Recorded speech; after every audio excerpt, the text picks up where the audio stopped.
ايه رأيكم لو نعمل مع بعض النهاردة 7 قطع من الجاتو او سويس رول؟ حاجة كده فاخر من الاخر، خطيرة.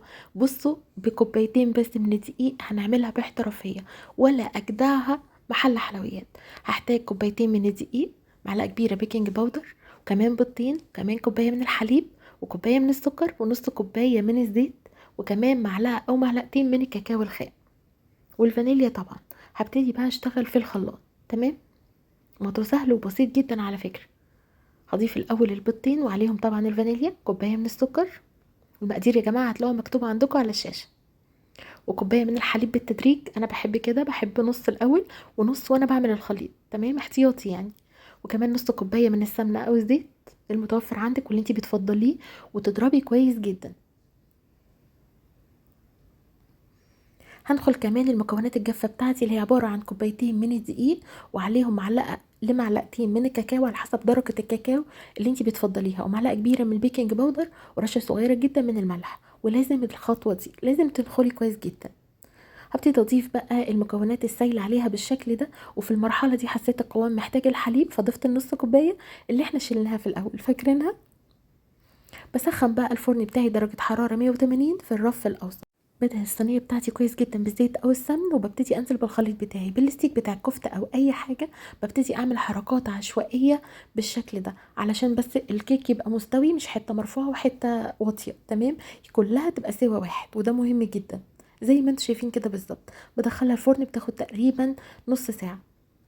بعد ما بردت تماما ده بيكون شكلها خطيرة خطيرة يا جماعة. بصوا، حكاية الكيك اصلا لوحده يتاكل كده يعني، خطير، هش وتحفة وقطني بطريقة مش طبيعية. تحسوا كده انه فيه طراوة مش طبيعية، شايفين. هبتدي بقى اسيبه يبرد تماما، وافتفته بايدي بالشكل ده، ودي ألذ خطوة انا بحبها. بفتفته كويس جدا. نعمل الكريمة بتاعتنا بقى عبارة عن نص كوباية من الكريمة، وعليها نص كوباية من الحليب البارد أو المية المتلجة، واضربهم كويس جدا واسيبهم على جنب. اللي احنا فتفتناه بقى هنعجنه يا إما بالكريمة يا إما بالحليب البارد. بعجنه لحد ما يتكون قطع من العجين، تمام، أعرف أشكلها براحتي.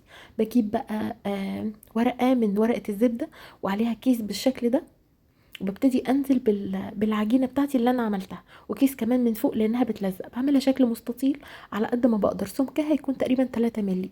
ببتدي انزل بيها بالكريمه بالشكل ده، وتقدروا تخلوا الكريمه كمان بالكاكاو، يعني تحطوا معلقه المعلقتين من الكاكاو. انا حبيت ان انا اخليها كده شبه الهوهوس شويه في الطعم، يعني من بره شوكولاته ومن جوه كريمه بيضه.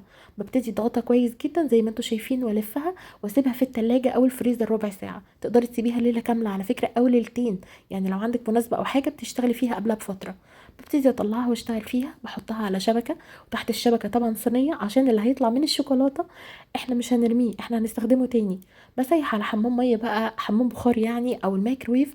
100 جرام من الشوكولاتة بالحليب، وعليها معلقة من الزيت عشان تدي اللمعة الحلوة دي. تزيني بأي حاجة بقى، روزتات أي حاجة. كان عندي مربى حليب، عملت روزتات بالشكل ده، خطيرة يا جماعة. بتقطعوا الجوانب وبتظبطوها، وبتبدأي بقى تقطعي الشرايح بتاعتك بتاعت سويس رول. عملت اشكال كتير منها، تحفه بجد، خطيره. لازم تجربوها، هشه وبصوا فيها طراوه كده، حلوه قوي بجد، تحسوا ان انتوا بتاكلوها كده من محل حلو قوي. لو الفيديو عجبك لايك وشير ليه، وعرفيني على نفسك. اشوفك في فيديو جديد وقصه جديده. باي باي.